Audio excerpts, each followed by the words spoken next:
All right, everyone, we are back and we are on our last problem set for problem set 8. So, and we're going to be doing ANOVA analysis. So let's go ahead. We're going to bring this to the side a little bit. Actually, we're going to do a 2-screener here. One screen here, one screen here. Fantastic.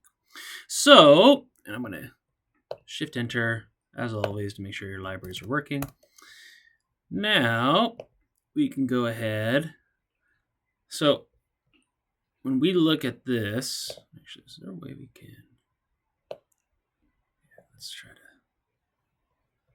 to shoot. Here we go. Okay, so working with the iris data set, I want to look at how species affects sepal width. So I'm going to say sepal.width. So this is a one-way ANOVA. So I'm going to go ahead. Let's do iris. We see here, we get summary. So I've selected species. I selected that. What variables, and I can look at the summary. So I've created essentially, actually, well, I need to actually create right now. So I'm going to say S is for species, and I'm going to set that as a factor, and SW, I'm going to set that as a numeric because that is going to be my sepal width. It's going to be the second of my R select. So I'm going to Control Enter. Good. Now I'm going to do my ANOVA, and my outcome is going to be SW, sepal width. AROM and data is my data, and then my variable is my species. So we can see here, definitely statistically significant, large parameter. So it is a large effect because this is greater than 0.14.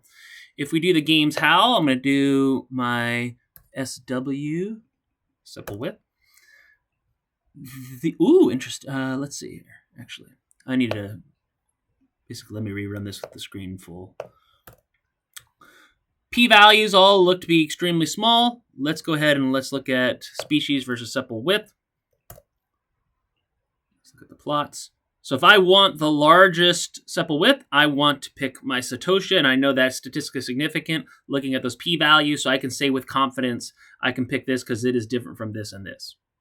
Fantastic. So that one is done. So finished. Now CO2 data set. So let's go ahead. Let's go back. Let's set up again. So now we're going to do CO2. CO2. So there's the data set. Interested in how plant type and treatment affects uptake. So I need to look at, and I'm going to pull this up a little bit because I want to see how the variables are spelled. So my last one I want to have is so I need uptake. That's my outcome. And I'm going to have 3 variables. One variable is going to be plant. Another variable is going to be type. And another variable will be treatment. Excellent. And let's hope, yeah, that's fine. Except I need to put another little squiggly there. There we go. So I'm going to select those. Ooh, plant does not exist.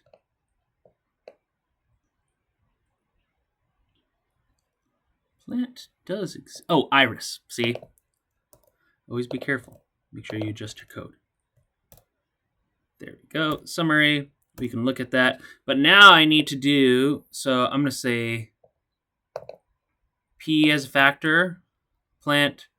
I'm going to say my as numeric will be my uptake U, and that's going to be the 4th column. And then I'm just going to copy and paste this. P as factor, comma, as factor, comma, as factor, comma. So I'm going to set this as 2, and now plant, I'm going to say TY for type, and then TR for treatment. 3rd column. TR for treatment. Great. So let's set that up.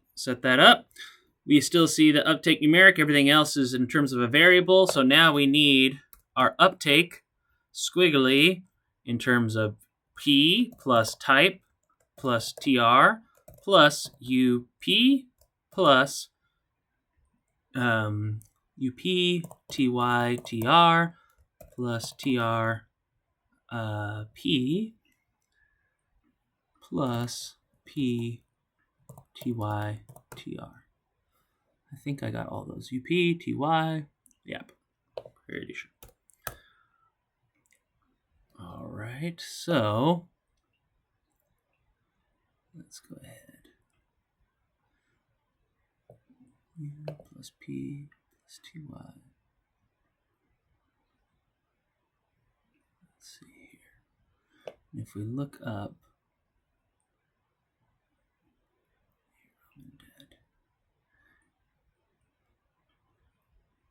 yeah, it's not liking the others because there's only 2 conditions. So that is giving us degree of freedom 1, so it is not liking that. So that's why it's not giving us, so even if we simplify this, so for example, I did U P plus P plus Ty plus Tr. It's probably still going to only spit out that. Yeah. So, I mean, it is what it is. So unfortunately, we can only look at the P data set because we only have 1 condition or 2 conditions on the other ones. We don't have a sufficient amount of degrees of freedom. And actually, we can look at, yeah, there's other. So there are many conditions in the P for the plant. I just want to make sure.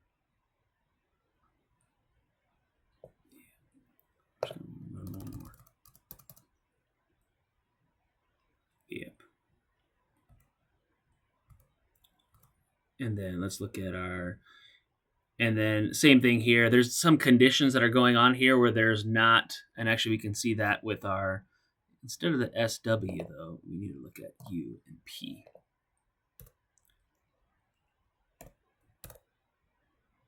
Oh, okay, now we can actually look at that. And we can say print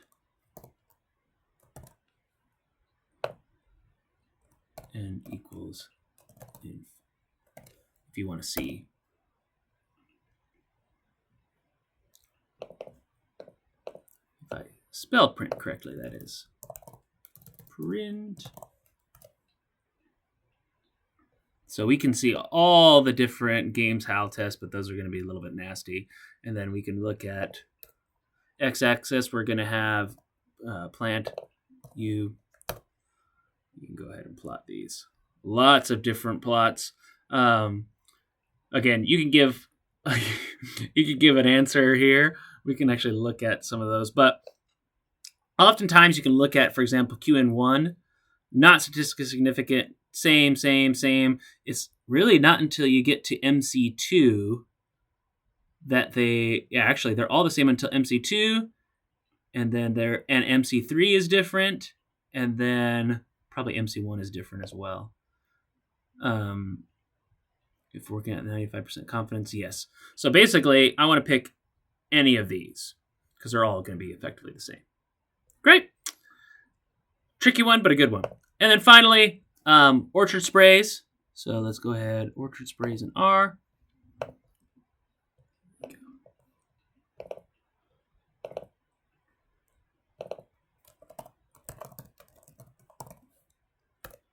Orchard sprays. So we can click on this. This here. Let's go ahead and let's set up our. We need to look at treatment and call position effects decrease. Treatment and call position. So let's go ahead.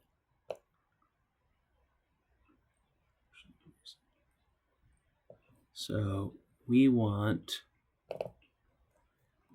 call pause, treatment, decrease. Then, good.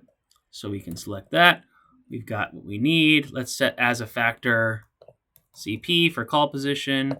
We're going to set this as T for treatment, and then D as in decrease.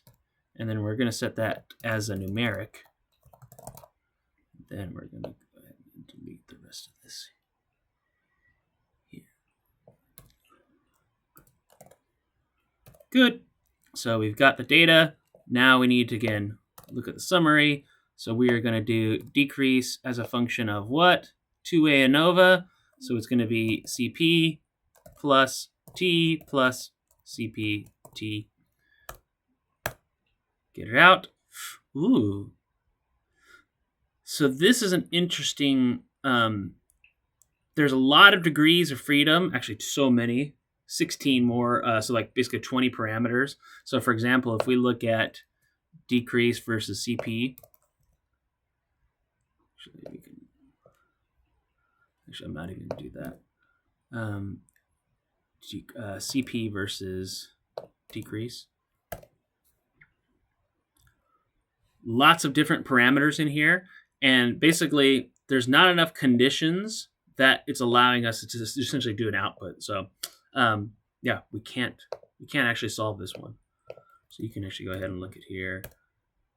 You can get some eta squared information. So T is a large effect. You can do a lot of these different, and you can kind of see the comparison plots, but you can kind of leave it as such.